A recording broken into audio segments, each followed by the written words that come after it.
Neon Entertainment Spotlight.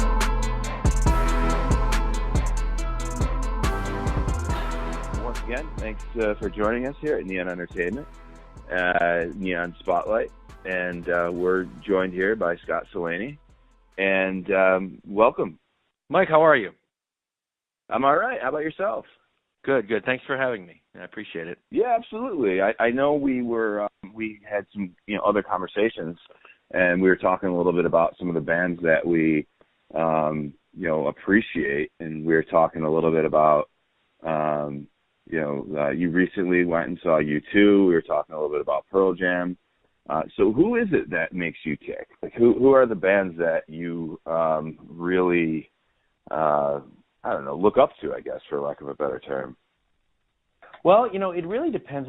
With me, I mean, I have some groups that are very near and dear to me. But it really evolves for me. It depends on,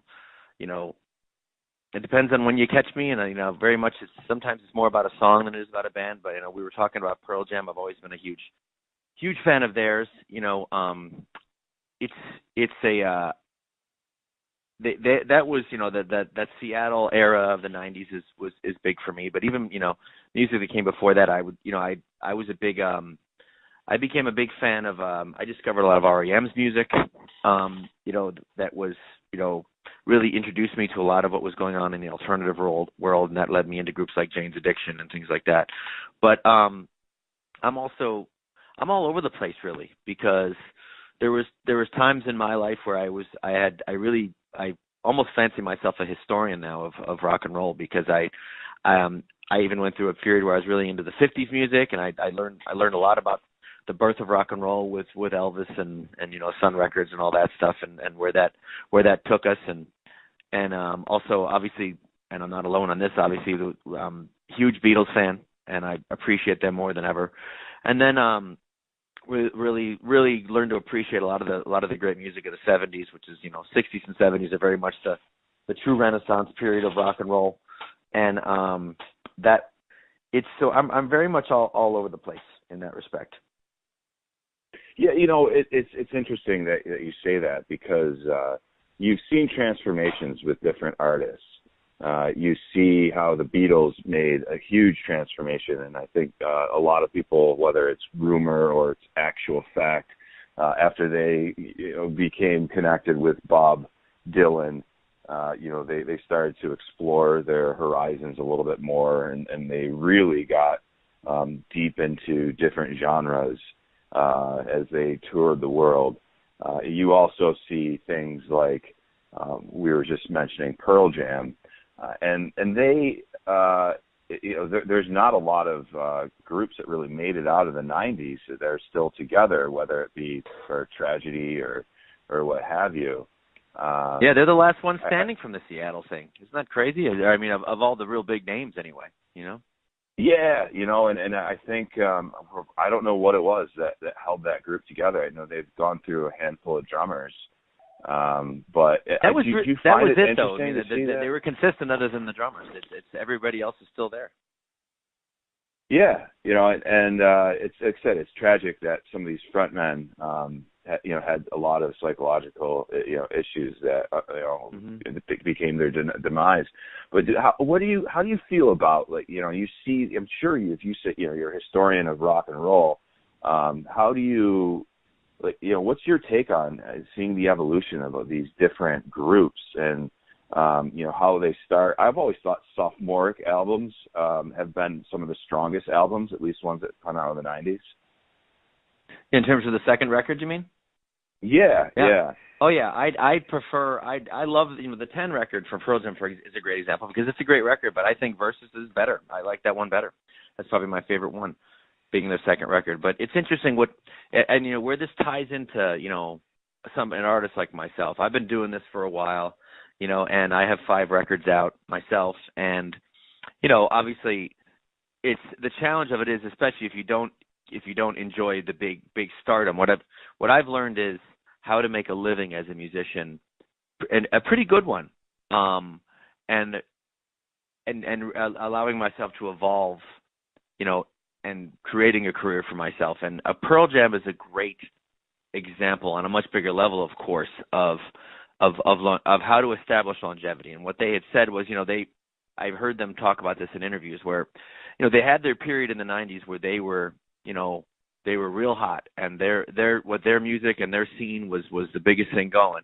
But they knew that was all temporary. You couldn't stay that hot forever. And they knew that, the industry was always looking for the next big thing.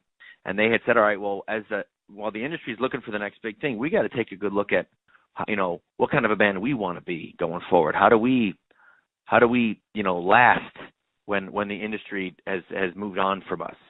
And that's the key of it. What every artist, I think, has to think about if they really want to do this if they really want to make this their career and be around for a while, is you have to be willing to evolve. You have to be willing to do things differently from time to time and allow yourself to grow, and not depend on other forces to take care of things for you. I think a lot of younger groups make that mistake where they go, oh, we need a manager, we need a label, we need this and that. And there was not so much that mistake anymore because the industry has changed so much. It's fallen apart in a lot of ways in terms of record sales, obviously, but there's the do-it-yourself model is, there's more resources out there than ever with technology to do that, for a group to do that. But the key of it is, and this has been the case for a long time, you cannot depend on anyone else to take care of you as an artist. You have to really, really take the initiative for yourself and decide what you want and have a vision for it. And it's going to change and stuff. And you want people on your team to help you, but a trap that a lot of groups want to avoid is allowing someone else to take care of it. Looking to be taken care of. You need to take care of yourself. It's interesting that you bring that up because I always I pay a lot of attention to entertainment just because of my background, and I see that there's like some similarities to the downfall of basically if you want to go and watch a movie, you either have to watch a Fast and the Furious movie or something that has something to do with a comic book because the movie industry didn't pay attention to what happened to the music industry. That all being said, I can imagine that what's happened in the music industry for an artist like yourself, it necessarily isn't a bad thing. I mean, have you embraced that change that we've seen over the last decade or so? In terms of where the industry is headed, and in terms of because it's really not it's not as label driven as it used to be, and maybe I'm wrong. Is it accurate to say that?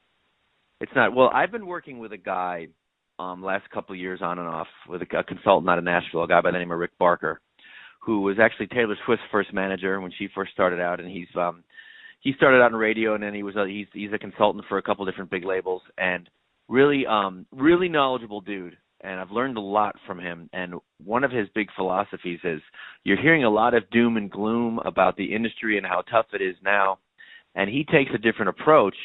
His approach is there's never been a more exciting time to be in the music industry because of how wide open it is, and how the key of it now is how accessible your audience is, and they never were before. Whereas, it was in terms of financial models. There were a lot more practical things years ago where, people went out and bought the records, and that's you if you had the opportunity, you'd record something, you'd put it out, and there was a very small, there was much less you had to get in line. There was much less opportunity in terms of record sales and things like that, but there was a model for how to do it. You made a record, you toured, you had your fan club newsletters. This is going way back, of course. And you hopefully you try to get yourself on the radio. There were all these different, there were only certain, you had to go to a studio to record. There was all these things there were these rigid models of how things were done, which were great. The problem was they were only accessible, by so many people. Only so many people, so many artists could enjoy those opportunities. Now, anyone can record, and you have a wide open access to your audience. So the key of it now is, and without being too long-winded about it, is that absolutely is embrace finding your audience and embracing them. Finding, Rick Barker had mentioned to me, called it finding your army. When he said when he first worked with Taylor Swift, she said her thing was she was brand new. She said, I want to have 500,000 fans right now. I want to find 500,000 fans. And he said, well, fine, let's go find 500,000 people then. Let's go find them. That's the key of it, is finding your audience. And the internet and what you can do with technology, with Instagram and with YouTube and with everything else that's out there. That's your opportunity to go out and embrace that audience. And the challenge of it is, though, everyone else has that opportunity now. It's differentiating yourself. It's setting yourself apart from the noise. That's the challenge of it. But you have more access to an audience than you ever did before, and it's just trying to navigate that world. And everybody's trying to do it.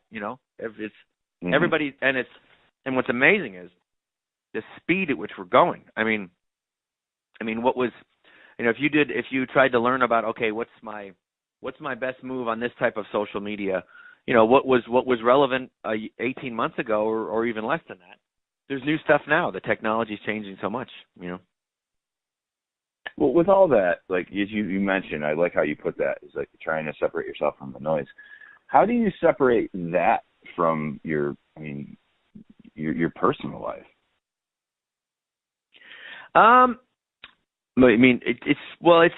That's interesting. Well, that's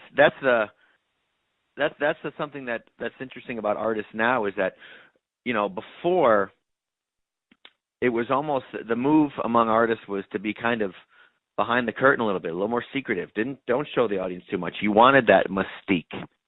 You wanted to be, rock stars were very mysterious. You didn't know a whole lot about their personal lives, and that's how they wanted it. And that made them more fascinating because you just were so curious about them. But now the move is everybody's letting everybody in. You're seeing where they live. You're seeing who they hang out with. You're seeing who they're married to. You're seeing who their children are. You're seeing how they spend their day. And I wrestle with that too, because I know a lot of artists have a lot of success with that, where they really let people in. And as much as I can be an open book in some ways when how I write my music and what I talk about in my songs, I can be very private too, and I don't want people to see everything about me. So it's, but I've embraced it to a point. I do a thing every week now. I do a Tuesday night video on Facebook Live that's gotten really popular with my two little girls, with Emma and Ella, and I play a song and they dance along with me, and it's become this popular thing. We get thousands of views every week, and at my shows now, people come up to me at almost every show. Someone comes up to me and says, "I watch your Tuesday night videos."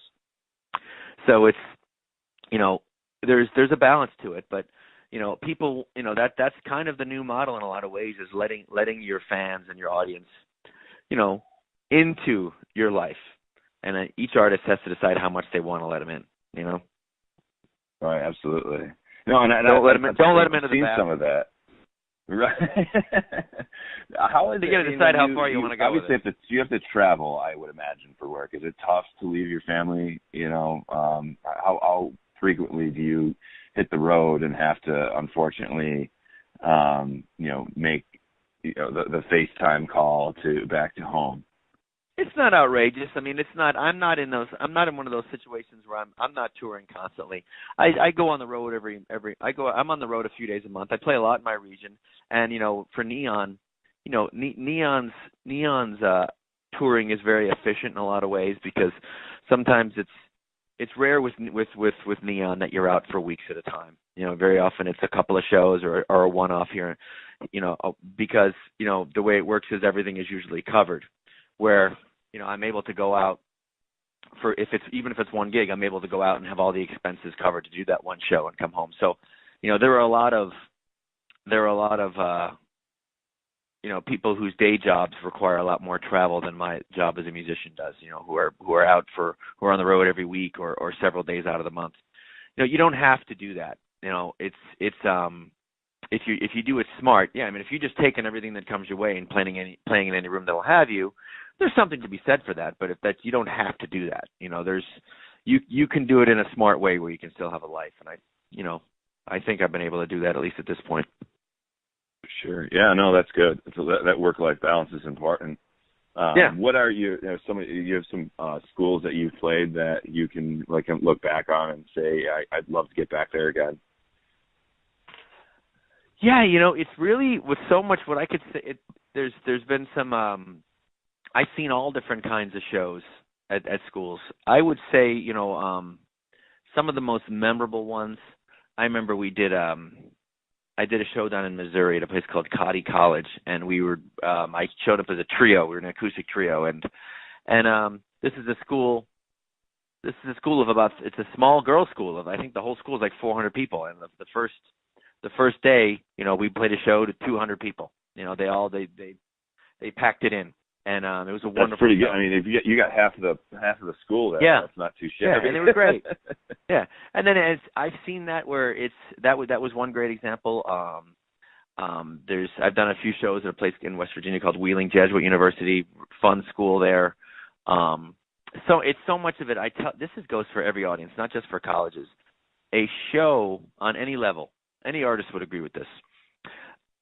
An audience has so much control over the level of the energy at a show, and I think a lot of audiences don't realize that. Like if you're playing for an audience and they're not really giving you much interaction, they're not really giving you much energy, we're still going to play our best. We're still going to be professional. We're going to play a good show.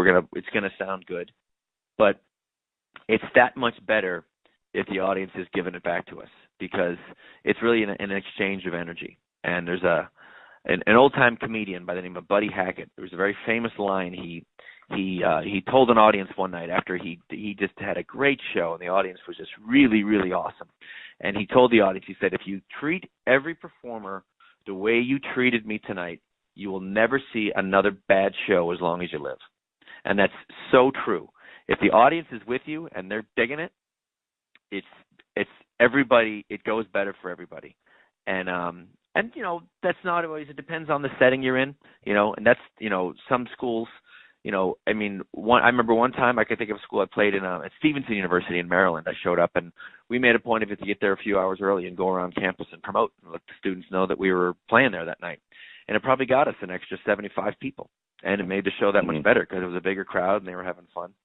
And a lot of it is what's going on that day, what time of day you're playing. There's a lot of factors that go into it, but we're always grateful to play on a campus, and there's an energy on a college campus that's you can feel it when you get onto a campus. You can feel a youthful energy that you don't feel other places. Oh, I can so relate to that. I used to actually have a condo right around the corner from the university here, and you could really feel the energy in the air when the students would come back. And there's a couple of kids who I was taking my dog for a walk, and they said, "Hey, man, you want to play some beer pong with us?" And I turned them down, and I kind of regret it because I'm like, that was probably the last opportunity I was ever going to have to play beer pong with a bunch of college kids. But no, I know what you're saying, and it is cool. Now, when you go out and you have you said a trio, and I think you have like different amount of, like, when somebody wants to work with you, you can show up alone, you can bring in your band. How does something like that work for somebody who might be interested in working with you and having you come to their campus?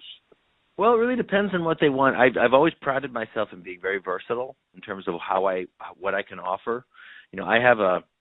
My band is as big as 7 pieces. I can show up with with not just bass and drums, but also lead guitar, piano, and horns.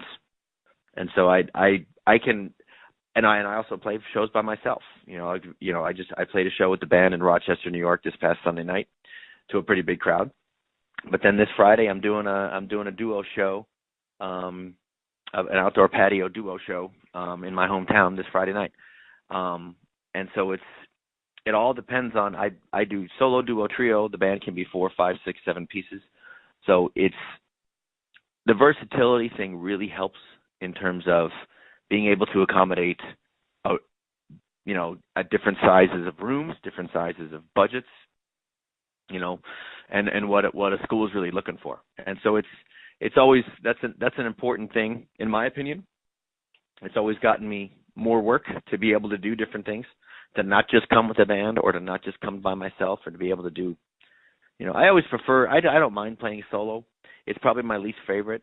It's the easiest in a lot of ways, but it's probably my least favorite because I prefer to have at least one other musician with me. It's just more enjoyable, more of an interaction, and more going on, Yeah, I mean, that kind of speaks back to what you were saying earlier about how you just need to be, flexible, and that this is, you don't need to look at like, hey, I need to shoot for the moon here. I want to just play music for a living. How did you find the people that you work with? These are people, they're mostly in my area. Every once in a while I have guys from out of town who I work with, but mostly guys from my area who, Buffalo, where I'm from, Western New York, is a very, especially for its size, being a more of a mid-sized city, has a very rich tradition in the arts, and there's a lot of talent here. There's a ton of musicians, a lot of great ones, and I have, I love my guys because everybody. My thing with when I play is, when I bring guys into my group, you need to be better at what you do than, you need to be better at whatever you do, make sure you can do it better than I can, Like right. I wouldn't bring in, I wouldn't bring that's why if it's a drummer, it's a great drummer. If it's a bass player, it's a great bass player, And it's some musicians get a little nervous about doing that, bringing in a lot of real talented people around them, because it might be a little tough on the ego, or it might be a little, intimidating to have that much talent around them. But I highly recommend it because it's going to make you a better artist. It's going to make you sound better. Get good people around you. If you can, I'm fortunate that I get the guys in my group are all really good at what they do. Like my lead guitar player, his name's Ray Barry. He's one of the best lead guitar players I've ever heard. He's just smoking the way he plays, and it makes me sound better. That's for two reasons. Number one, I sound better because I got great guys around me, and also it makes you want to step up your game when you're playing with. It's kind of like if you're playing golf or playing, if you're playing any kind of a sport, if you're playing any kind of a team sport, and everybody that you're playing with kind of sucks, right? You can kind of loaf it. You can yeah. kind of loaf it, and you don't really have to give it your all. But if you're playing like basketball or golf or football with a bunch of people who are all really good, you're like, man, I better step my game up. I gotta, it makes you better. That's the whole thing. You just, true. Surround yourself. High standards are a good thing. Yeah, absolutely. No, that I can relate to that as well. My brother-in-law is one of the best amateur golfers in New York State, and cool. I can't say that I play to his caliber when I play with him, but I certainly play better. So I can see that. Do you ever play with any of the I like more than me, had a little, a decent amount of success in the Western New York region. And I know the Doyle brothers, Ryan Doyle and Todd Doyle, they've kind of started to take on your approach where, the band isn't necessarily together right now, but they go out and, they play colleges, they write music for other artists and things like that. Have you ever had any experiences with them? I go back many years with Ryan and Todd, many years. No fact, kidding. That show I mentioned to you in Missouri, that girls' school in Missouri. You remember that I mentioned it to you? That school in Missouri, the trio show, that was me, Ryan, and Todd. No kidding. That's awesome. Yeah, they were on. That was a tour that we were on, the three of us together. So we go back a long time, and we've done a lot of work together over the years. I've been to L.A. and back with those guys. Well, that's a small world, right? Because we early in my career we produced a video for their band, and we've been real close ever since. So hopefully when they come back from New York, maybe we can all get together. Sure, love to. Yeah. Well, so Scott, how can someone get a hold of you if they're interested in bringing you or your whole ensemble into their school? Well, the best way, is if it's all my college shows are handled exclusively through Neon Entertainment. So if you go to neon-entertainment.com and just go to the music page, you can check out what I do. And I have some new music coming out this year and next year. I'm going to be putting out one song at a time every few months, and then it's going to culminate with a full record release. But the one thing that Neon does that's really neat is that if you have a lot of schools do kind of a series, like they'll do an acoustic series throughout a semester or an entire school year. Neon has a really cool package. They call it their coffee house package, where you can book an artist like myself along with a handful of others as kind of a package deal. It's a good way to save some money, and you can bring in a bunch of different cool artists over the course of a semester or an entire year. Very cool. Well, hey, this is the Neon Entertainment Spotlight, the Neon Spotlight here. It's been awesome chatting with ScottCelani, and I really appreciate your time, and I encourage anybody who has some interest in bringing some music to their school to check out the website, check out his YouTube channel. You'll quickly see how talented he is. He's very versatile. You've got songs from so many different genres, and I think it's something you can certainly be proud of. I appreciate your time, Scott. Well, thank you, Mike. Thanks for having me.